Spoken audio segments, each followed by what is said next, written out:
तत्सवितुर्वरेण्यं भर्गो देवस्य धीमहि धियो यो नः प्रचोदयात्। बेटियों, आत्मीय प्रज्ञा परिजनों, दाम्पत्य जीवन परस्पर विश्वास और प्रेम के आधार पर चलता है। जितना विश्वास, एक दूसरे के प्रति गहन आत्मीयता होगी, उतना ही दाम्पत्य जीवन सफल माना जाएगा। इसमें कहीं भी कोई दरार की गुंजाइश नहीं होती। यदि इसमें दरार पड़ गई तो वह दाम्पत्य जीवन का जो आनंद है उसका स्वरूप ही बिगड़ जाता है। कहते हैं किरकिरा हो गया। किरकिरा क्या होता है? आंख में जब कोई चीज पड़ जाती है तो उसको कहते हैं किरकिरा। अरे किरकिरा पड़ गया, आंख डबडबाती है, दुखती है, दिखाई नहीं पड़ता, आंसू बहने लगते हैं।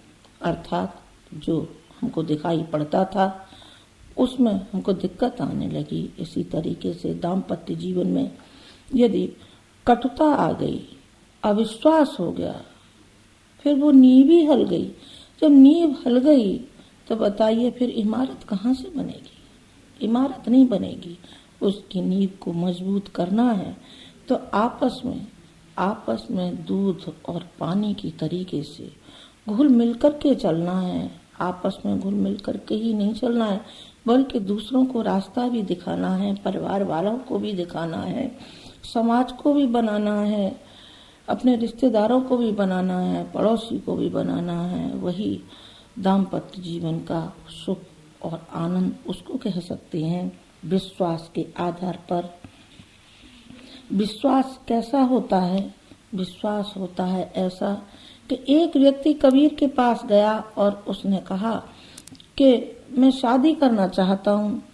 शादी करना चाहते हो तो शादी तब करना, अभी थोड़ी देर रुक जाओ। उन्होंने अपनी पत्नी से कहा कि भाई जरा दिया लाना, और दिया ला करके उन्होंने रख दिया तो उन्होंने कहा कि अरे भाई आपको दिखाई नहीं पड़ रहा है, धूप निकल रही है और आप कह रहे हैं कि दिया लाओ। दिया रखवा दिया, उन्होंने ला के रख दिया। उन्होंने कहा देखिए, इतना विश्वास आपस में हो, पहले देखिए कि हमको शादी करनी है तो किस उद्देश्य के लिए करनी है, दाम्पत्य जीवन के लिए करनी है, तो इतना ही विश्वास होना चाहिए कि उसने ये पलट करके नहीं पूछा कि आप इस धूप में क्यों दिया रखवा रहे हैं। तो यही स्वर्गीय आनंद होता है। इतनी प्रगाढ़ उनमें एक दूसरे के प्रति श्रद्धा और एक दूसरे के प्रति विश्वास हो जाता है। सीता जी थी, वाल्मीकि आश्रम में थी, अश्वमेध यज्ञ हुआ तो उनको मालूम पड़ा। उन्होंने, वाल्मीकि ने कहा कि सीता, राम अश्वमेध यज्ञ कर रहे हैं। उन्होंने कहा अश्वमेध यज्ञ कर रहे हैं, इसका मतलब है कि यज्ञ में पत्नी होना, और पत्नी होना तो क्या राम विवाह करेंगे?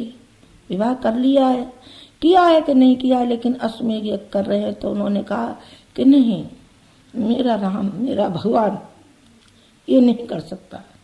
मुझे अभी विश्वास नहीं है कि राम दूसरी पत्नी भी ला सकते हैं। क्या मेरा कान भी धोखा नहीं खा सकते और मेरी समझ भी नहीं खा सकती। मेरा वो आराध्य है। इसी तरीके से एक और उल्लेख सीता जी का आता है। जब सीता जी पुष्प वाटिका में बैठी थी तो विभीषण की पत्नी शारदा ने उनसे पूछा कि सीता, तुम इतनी चिंतित और इतनी खिन्न और इतनी व्यहल जो दिखती हो, क्यों दिखाई पड़ती हो? तो उन्होंने, सीता जी ने कहा, मैं क्या करूं, दिन रात मेरा एक ही चिंतन रहता है, वो मेरे आराध्य देव का, कि मैं नहीं जानती, मेरी रग रग में राम समाये हुए। मैं राम के बगैर जिंदा नहीं रह सकती और राम मेरे बगैर नहीं रह सकते। तो उन्होंने कहा, शारदा ने कहा, सीता, कहीं ऐसा न हो जितना तुम राम को चाहती हो उतना ही राम सीता को चाहते हैं, सीता के बगैर राम नहीं रह सकते। कहीं ऐसा न हो कि सीता राम बन जाए, राम सीता बन जाए। तुमको अपनी समझदारी का उसका परिचय देना चाहिए। उन्होंने कहा कि मैं राम के बगैर नहीं रह सकती। ये विश्वास, अटूट श्रद्धा, एक दूसरे के लिए अलग होते हुए भी अपने लक्ष्य को पाने के लिए एक दूसरा कदम उठाता रहता है। इसी प्रकार शारदामणि, रामकृष्ण परमहंस थे तो उनकी शादी की चर्चा होने लगी। तो उन्होंने कहा, लड़कियां तो बहुत सी थीं, लेकिन उन्होंने गांव से ही शादी करना तय किया। चूंकि वो संस्कारवान थी, उसमें पाया गया कि ये साधारण नहीं है, ये असाधारण है। असाधारण का परिणाम देख लिया। जितना उन्होंने तप किया उसमें भूमिका किनकी थी? शारदामणि का सहयोग था, शारदामणि का समर्पण था। वो योगी जरूर थे, तपस्वी जरूर थे, लेकिन वो उनकी पूरक हमेशा बनी रही। जहाँ रामकृष्ण परमहंस का नाम आता, माँ शारदामणि का भी नाम जरूरी हो और साथ में रहता है। कैयट और भामती दोनों सदगृहस्थी थे ना। उनका दाम्पत्य जीवन कितना उच्च कोटि का था कि कैयट ग्रंथ लिख रहे थे और भामती अपनी जीविका उपार्जन के लिए रस्सी बटती थी और दोनों की उदर पूर्ति उससे होती थी। जब कैयट ने वो ग्रंथ लिख लिया, उसके बाद उन्होंने देखा कि ये कैसे हो पाया।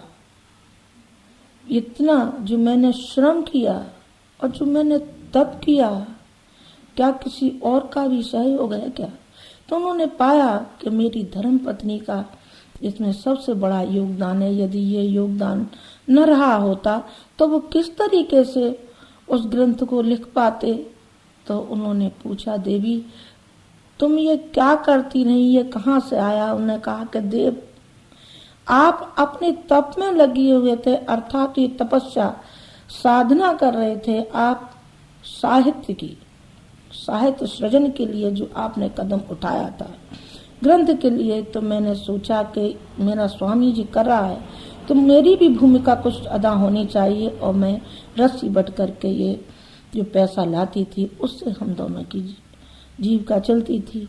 तो ये हमारे दाम्पत्य जीवन का उदाहरण होना चाहिए। श्रद्धानंद और उनकी पत्नी, श्रद्धानंद मुंशी राम थे जो बिगड़ैल कोतवाल के लड़के, बिगड़ैल मुंशी राम जो अय्यासी और जुआ, शराब, वेश्यागामी जो भी अवगुण थे सारे के सारे उनमें विद्यमान थे।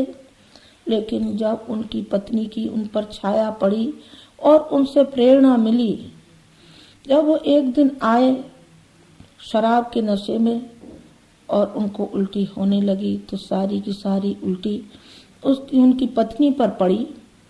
पत्नी उठा करके लाई, ठंडक के दिन थे, और उन्होंने उनको सुला दिया। जब नशा उतरा तो उन्होंने देखा अंगीठी जल रही है, आटा मड़ा हुआ रखा है। तो उन्होंने कहा कि देवी तुमने भोजन नहीं किया? तो उन्होंने कहा कि मैंने आज तक कभी भी भोजन आपको बगैर कराए नहीं किया है, तो मैं आज ही कैसे करती? उन्होंने कहा कि ये बताओ, क्या मैं ये पापी हूँ और मैंने इतने दिन तक तुमको सताया है, जो कुकृत्य मैं करता रहा हूँ, क्या तुम्हें जरा भी रोष नहीं आया? तो उन्होंने एक ही शब्द कहा कि मेरा फर्ज और कर्तव्य, मैंने आपको अपना आराध्य माना है और अपने को आपके लिए समर्पण किया है। तो कौन विचार करे कि आप में क्या गलती है और क्या नहीं है? मुझे बताइए, कहीं मेरी कोई भूल तो नहीं थी, आपके मार्ग में कोई रूढ़ा तो नहीं थी? तो वो फूट पड़े और रोए, और उन्होंने कहा कि ये पत्नी नहीं है, मेरी गुरु है। ये महिला जानते हैं कि महिला हमारी पूरक नहीं है। नहीं बेटे, पूरक है। पति एक कदम आगे नहीं चल सकता यदि पत्नी उसमें बाधक होती है तो, और पत्नी सहयोगी होती है तो वो आगे कदम बढ़ते हुए चले जाते हैं और बड़े से बड़े, कठिन से कठिन काम करने में सुगमता मिल जाती है। तो उन्होंने क्या आगे चल करके वो स्वामी श्रद्धानंद हुए और श्रद्धानंद होकर के आर्य समाज का काम किया, पंजाब आर्य समाज का किया। कई पत्रिकाओं के वो संपादक रहे और उनके लड़के थे बृहस्पति वाचस्पति, तो उन्होंने गुरुकुल का काम देखा था। जी कौन थे? जी थे दाम्पत्य जीवन जो होना चाहिए वो इस तरीके का होना चाहिए। ऐसा नहीं कि जरा जरा सी कोई बात हो गई उसमें कटुता पैदा हो गई, तलाक होते फिरे, उसका अहम आगे को चल रहा है, पत्नी अपने अहम को झुकाने के लिए तैयार नहीं है, तो बताइए ये दाम्पत्य जीवन किस पर चलेगा? कोई आधार तो हो। आधारशिला जब तक नहीं होगी तब तक दाम्पत्य जीवन सफल नहीं कहा जा सकता, वो असफल ही होगा और असफल ही वो बना रहेगा।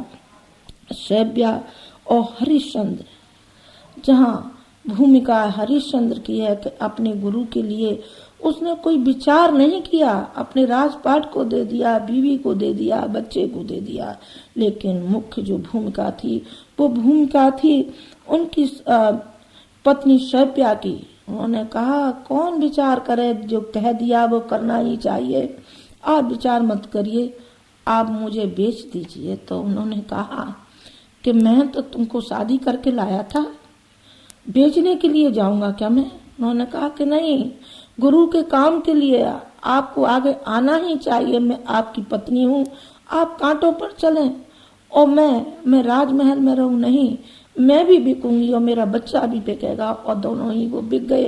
अंत में आपको मालूम ही है कि वो भी चांडाल के यहाँ बिके और उन्होंने फर्ज और कर्तव्य को अदा किया और उनके गुरु का नतमस्तक हो गए। उन्होंने कहा कि हरिश्चंद्र तू बड़ा है, मुझसे बड़ा है और तेरी पत्नी उससे भी बड़ी है, क्योंकि तुम दोनों एक दूसरे के पूरक हो और दोनों ने ही वो कदम उठाया जो कि संसार के लिए एक प्रेरणा का स्रोत बन गया। गांधी का और कस्तूरबा का मैं आपको बता करके ही चुकी थी और ये पहले वाले प्रवचन में बताया था कि वो एक दूसरे के पूरक थे और एक बार नहीं कई बार जेल गए। गांधी जी ने राष्ट्र उत्थान के लिए किया, वो भी कम नहीं रही, गांव गांव जाकर के शिक्षण देती थी, पढ़ी लिखी चाहे उतनी नहीं थी, लेकिन भावनाशील और दाम्पत्य जीवन में किस तरीके से एक दूसरे के विश्वास पात्र रह सकते हैं। कई सिद्धांतों का थोड़ा बहुत टकराव रहा भी होगा, लेकिन उस टकराव को आगे नहीं बढ़ने दिया और उनके पद चिन्हों पर हमेशा चलती गई। जहां एक बार कहा दूसरी बार कोई मौका आया ही नहीं कहने का, और दोनों मिलकर के जो उन्होंने काम किया वो राष्ट्रपिता हुए और वो राष्ट्र माता हो गई कस्तूरबा गांधी। कार्ल मार्क्स की पत्नी जेनी मार्क्स इतने निर्धन थे कि जहां उनका न खाने का ठिकाना न रहने का ठिकाना, इतनी कम जगह थी उनके पास कि जब उनका बच्चा मर गया तो रात में उसी स्थान पर इतनी जगह नहीं थी कि वो दूसरे कमरे में जाकर के सोएं, और उन्होंने उसी कमरे में छोटे से में उसी लाश से लिपटकर वो दोनों पति और पत्नी रात को सोते रहे। लेकिन दाम्पत्य जीवन में प्रेम की कमी आई क्या? एक दूसरे के विश्वास में कमी आई क्या? एक दूसरे के प्रति जो श्रद्धा थी उसमें कमी आई क्या? नहीं। संपत्ति से श्रद्धा का कोई ताल्लुक नहीं है, दाम्पत्य जीवन का भौतिक सुविधाओं से कोई तालमेल ही नहीं है। एक विदेशी थे, नाम मुझे ध्यान नहीं है, पति पत्नी थे, उनके विवाह का जन्मदिन था, विवाह दिन था, तो मालूम था पति को कि पत्नी को बालों में क्लिप लगाने की बहुत चाह है, बहुत अच्छी लगती हैं, और पत्नी को मालूम था कि मेरे पति को घड़ी की चेन बहुत अच्छी लगती है, पर था दोनों पे किसी पे नहीं था। अब उपहार देखिए, भावनाओं का उपहार होता है, वस्तु का उपहार नहीं होता। वस्तु कोई मायने नहीं रखती है, भावनाएं सब कुछ मायने रखती हैं। उन दोनों की भावनाएं जागृत हुई तो पति निकल पड़ा और जा करके उसने एक को घड़ी बेच दी कि आज मेरी पत्नी का विवाह दिन है, मैं उपहार में उसके लिए बालों में लगाने का पिन ले जाऊंगा। और पत्नी गई, उसके सुनहरे बाल थे। उन्होंने कहा कि आज के दिन हम दाम्पत्य जीवन की उस सीढ़ी पर पैर रखा था, वो हमारे लिए बड़ा मूल्यवान है, उसके लिए हमको उपहार ले जाना है। और वो गई, उसने अपने बाल कटाए और बाल कटा करके और वो बेच करके चैन लेकर के घर में आई तो उसके बाल सर पर रुमाल बंधा हुआ था। पति आया, पति ने क्लिप थमा दी और पत्नी ने चैन। ये हैं हमारे दाम्पत्य जीवन के उदाहरण। जिस विश्वास और जिस श्रद्धा के साथ चला जाता है, इसकी सुखानुभूति जो मिलती है, जो शांति मिलती है, वो इसमें मिलती है, भौतिक वस्तुओं में मिलती है, न साज श्रृंगार में मिलती है, न कपड़ों में मिलती है, न बनावट में मिलती है। ये तो भौतिक साधन है, इसमें शांति कहाँ है और संतोष कहाँ है और इसमें प्रेम कहाँ है, जो कि इसमें आना चाहिए। इसी तरीके से जापान के गांधी कागावा हुए हैं और उनकी पत्नी थी, बहुत धनाढ्य थी। तो उसने देखा कि मैं इस देवता का सहयोग किस प्रकार कर सकती हूँ। वो गांधी इस मायने में थे जैसे गांधी अपने हिंदुस्तान में राष्ट्रपिता महात्मा गांधी हुए, इसी तरीके से जापान में कागावा हुए हैं। तो वो कोढ़ियों की सेवा करते थे, अर्थात समाज सेवा करते थे। उनको भी, जो उनकी पत्नी थी, उनको भी बहुत अच्छा लगता था कि मैं किसी तरीके से समाज सेवा करूं, पर मैं किस तरीके से करूं। उन्होंने उनसे ब्याह कर लिया, कागावा से शादी कर ली। उन्होंने कहा कि क्यों शादी क्यों कर रही हो? उन्होंने कहा कि नहीं, शादी करके ही मैं आपके साथ रह सकती हूँ, अन्यथा समाज वाले, कुटुंब वाले न मालूम क्या क्या लांछन लगाएंगे।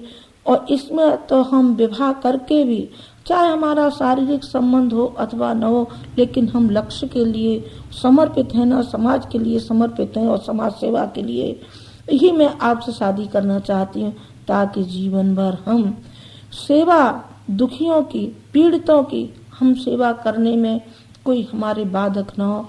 और उन्होंने शादी कर ली। ये थे हमारे दाम्पत्य जीवन। और जलाराम बापा और जलाराम बापा की पत्नी, ये छोटे किसान थे, गरीब किसान थे, लेकिन जिंदगी भर उन्होंने ईमानदारी और सेवा का व्रत लिया था।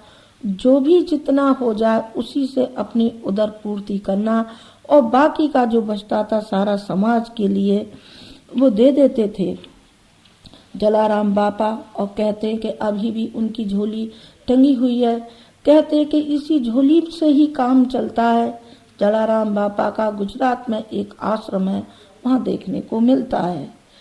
तो ये थे दाम्पत्य जीवन। नहीं, महिलाएं ही रही हों ऐसी कोई बात नहीं है।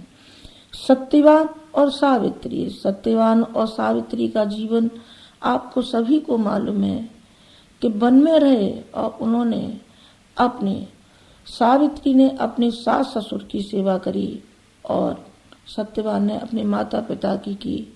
और जंगल में रहे, अंधे माता पिता थे। सुकन्या ने अपने पति की एक उसमें कहीं भी दरार पड़ने की कोई भी गुंजाइश नहीं थी। राम शास्त्री एक सेठ के यहाँ नौकरी करते थे और उनकी जो सेठानी थी वो राम शास्त्री को बहुत चाहती थी, बहुत स्नेह करती थी, बेटा तुल्य मानती थी। पर उसको अपने मन में चुभता रहता था कि मैं तो सेठ की पत्नी हूँ, मेरे पास इतना है और ये गरीब है, इसके पास कुछ है नहीं। तो उसने कहा, अरे शास्त्री, तू आता रहता है और अपनी पत्नी को नहीं लाता। वो गए, एक दिन अपनी पत्नी को भेज दिया और सेठ जी के यहाँ पहुंची। सेठ के यहाँ पहुंची तो सेठानी ने वो बहुत आदर सत्कार किया, उसको जेवर पहनाया, कपड़ा पहनाया, कपड़ा जेवर पहना करके पालकी में उसको विदा किया। जब वो घर पहुंची तो उन्होंने दरवाजा खटखटाया। दरवाजा जो खोला तो सामने सजी धजी वो महिला को उन्होंने देखा। तो उन्होंने देख करके चट से किवाड़ लगा दी तो उन्होंने कहा, अरे खोलो। उन्होंने कहा, तुम कौन हो? अरे तुम जानते नहीं हो मैं तुम्हारी पत्नी हूँ। उन्होंने कहा कि ये तुम मेरी पत्नी नहीं हो, मेरी पत्नी तो वो थी जो फटे कपड़ों में गई थी, वो थी मेरी पत्नी। तुम कहाँ हो मेरी पत्नी? तुम तो सजी धजी हो, तुम तो एक सेठानी और रानी महारानी लगती है, तुम मेरी पत्नी कहाँ? उसने फौरन, उससे आत्मबोध हुआ, उसने फौरन उतार दिए और जो पुरानी पोशाक पहन करके गई थी उन्होंने पहना और आकर के बस पति के चरणों पर गिर पड़ी। उन्होंने कहा कि देव, मुझे आत्मबोध नहीं था, मुझे लालच आ गया था इन कपड़ों का, इन गहनों का। ये थे दाम्पत्य जीवन और यही दाम्पत्य जीवन हमारे आगे आध्यात्मिक जीवन में भी हमें यही हमारे संस्कार काम करते हैं। एक बार आचार्य जी, जिनको गुरुजी हम कहते हैं, आप भी कहते हैं, हम भी कहते हैं, एक बार भावनगर गए, भावनगर गुजरात में। तो वहाँ के थे माधव जी भाई ठक्कर। तो उन्होंने 100 रुपए दिए थे। उन्होंने कहा कि लीजिए, ये बच्चों के काम आएंगे, बच्चों को मिठाई खिलाना। तो उन्होंने फौरन उनको लौटा दिया कि नहीं, हमारे बच्चे तो रोटी खाते हैं, 100 रुपए की मिठाई थोड़ी खाते हैं। अब तो गायत्री तपोभूमि है, शांति कुंज है, ब्रह्म वर्चस्व है और हम समाज का इतना बड़ा काम लेकर के चले हैं, तो हमें धन की आवश्यकता है और उसका उपयोग हम करते हैं। तब हमारा केवल गृहस्थी ही था, तो हम गृहस्थ में अपनी गाड़ी कमाई, पसीने की कमाई क्यों न खाएं? हम क्यों खाएंगे? हम क्यों किसी का दिया हुआ खाएंगे? हम नहीं खाएंगे। उन्होंने लौटा दिया। उसका परिणाम ये हुआ कि वो जो थे माधव जी भाई ठक्कर, वो कई बार क्या हमेशा आते रहे और गायत्री तपोभूमि के वो ट्रस्टी भी रहे। उन्होंने कहा कि मैंने ब्राह्मण और ऋषि देखा है तो एक देखा है जिसके अंदर कोई लालच नहीं है। इसी प्रकार शाहजहानपुर गए। शाहजहानपुर एक भूषणचंद नाम के सेठ हैं, उन्होंने एक बनारसी साड़ी दी और उन्होंने कहा कि लीजिए गुरुजी, आचार्य जी ये ले जाइए, आपकी पत्नी पहन लेंगी। पत्नी, उन्होंने कहा कि हमारी पत्नी तो सूती कपड़े खादी धोती पहनती है, आप हमारी पत्नी के संस्कार खराब करेंगे क्या? नहीं, हमको नहीं चाहिए। और वहाँ की वहीं वो बनारसी साड़ी वहीं उसी को दे करके आए जिन्होंने दी थी। वो अब तक इस बात का उल्लेख अब तक वो करते हैं। ये होते हैं संस्कार, ये होते हैं सिद्धांत। इससे कोई कमी आई क्या? नहीं बेटे, इससे कमी नहीं आई और प्रगाढ़ता आती हुई चली गई। और जो संस्कार हमको मिले हैं वो ऐसी निधि के रूप में मिले हैं कि जन्मांतरों तक ये संस्कार हमारे चलते रहेंगे और इन संस्कारों की सुखानुभूति हम लेते रहेंगे। ये है हमारे मूल संस्कार। अब महिलाओं का ही नहीं, मैं अभी महिलाओं का दे करके चुकी थी, आपको भामती का क्या करके चुकी थी, विद्योत्तमा का अब कहने जा रही हूँ कि कालिदास को जो बनाने का श्रेय था वो था विद्योत्तमा का। यदि विद्योत्तमा ने, ठीक है, उसने खराब शब्द कहे कि कटु कहे, कैसे कहे, इसमें मैं नहीं जाती, लेकिन श्रेय जो होगा तो उसी को होगा। विद्योत्तमा को कालिदास को बनाने में उसकी प्रमुख भूमिका उसकी रही। अब चलिए आ जाते हैं इस पर कि महिलाओं ने योगदान दिया, पुरुषों ने नहीं, पुरुषों ने दिया है। पुरुषों ने किस मायने में दिया है कि चाहे पत्नी कटुभाषणी क्यों न हो और कोई उसमें कमी क्यों न हो, लेकिन उसको निभाया गया है। जहाँ सीता का उदाहरण है, सावित्री का उदाहरण है और जहाँ सुकन्या का उदाहरण है, अनेक उदाहरण हैं, वहाँ उदाहरण पुरुष वर्ग के भी हैं। उनका है तुकाराम की जो पत्नी थी बहुत कर्कश थी, कर्कश थी। एक बार वो गन्ना लेकर के आए तो वो तमक कर बोली कि ये बताओ कि सारे गन्ने किसको दे आए। उन्होंने कहा कि बच्चे खा गए। उदार थे वो ले गए। उन्होंने कहा बच्चे खा गए, तो उन्होंने एक मारा उनकी पीठ पे, एक मारा, गन्ने के 2 टुकड़े हो गए। तो उन्होंने कहा देवी तुम्हारे हाथ चूमने लायक हैं और तुम भी खाओ और हम भी खाए, हम तो ऐसा तोड़ भी नहीं सकते थे जैसा तुमने तोड़ा है। बात आई गई हो गई और दोनों प्रेम से रहने लगे। इसी तरीके से संत सुकरात का है। संत सुकरात के यहाँ सत्संग लगा रहता था। उनकी पत्नी बगैर पढ़ी लिखी थी, तो ज्ञान चर्चा के बारे में उसको कोई जानकारी नहीं थी। वो बहुत नाराज होती थी कि रोज के रोज ये कहाँ जमात लगा लेते हैं। एक रोज उसको ऐसा गुस्सा आया कि जितने भी व्यक्ति बैठे थे, परात में पानी रखा था, बर्तन धुले हुए, काला का पानी, गंदा पानी, कीचड़ का पानी, और लेकर के सारे जितने व्यक्ति बैठे सबके ऊपर फेंक दिया। तो जो व्यक्ति थे वो नाराज हो रहे थे। तो उन्होंने कहा, सुकरात ने कहा कि देखिए अभी तक तो ऐसा सुनते थे जो बादल गरजते हैं वो बरसते नहीं है, पर आज तो गरज भी रहे हैं और बरस भी रहे हैं। तो सबको हंसी आ गई और बात आई गई हो गई। तो मैं ये कहना चाहती थी आपसे कि देखिए पत्नियों का योगदान रहा हो ऐसी कोई बात नहीं है, पति का भी उतना ही योगदान रहा है और होना चाहिए। आइंस्टीन का था, नोबेल पुरस्कार उनको 1 लाख रुपए का मिला था, लेकिन उनकी पत्नी बहुत कर्कश थी। उन्होंने कहा कि ले देवी ले जा, तू 1 लाख का पुरस्कार भी ले जा, लेकिन शांति से रहे। तो यही नहीं कि स्त्रियां ही निभाएं, पुरुषों को भी निभाना चाहिए। पत्नी को निभाना चाहिए पति को निभाना चाहिए पत्नी को। इसी के आधार पर हमारा दाम्पत्य जीवन चल सकता है। अन्यथा डामाडोल तो वो है ही है और होगा भी, और होता भी रहा है और होता भी रहेगा। तलाक बंद हो जाएंगे? नहीं, ये नहीं बंद होंगे, ये तो और ज्यादा, चूंकि एक दूसरे के प्रति विश्वास नहीं है ना। विश्वास है नहीं, प्रेम है नहीं, आस्था है नहीं, तो फिर बताइए किस तरीके से रहेगा।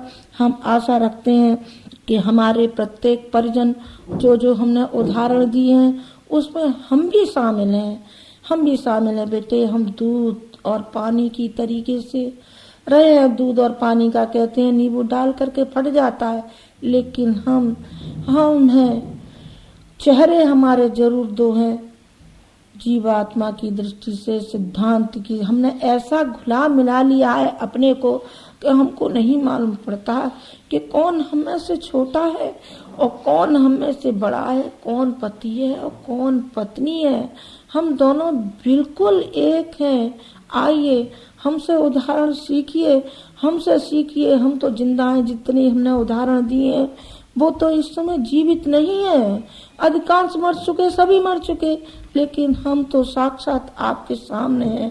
यदि दाम्पत्य जीवन जिया जाता है तो इस तरीके से जिया जाता है, एक सदगृहस्थ रहा जाता है तो इस तरीके से रहा जाता है। बाल बच्चों में भी रहे और समाज का काम भी किया, आध्यात्मिक जीवन में भी आगे बढ़ते गए और सामाजिक जीवन में भी आगे बढ़ते रहे। आइए और सीखिए।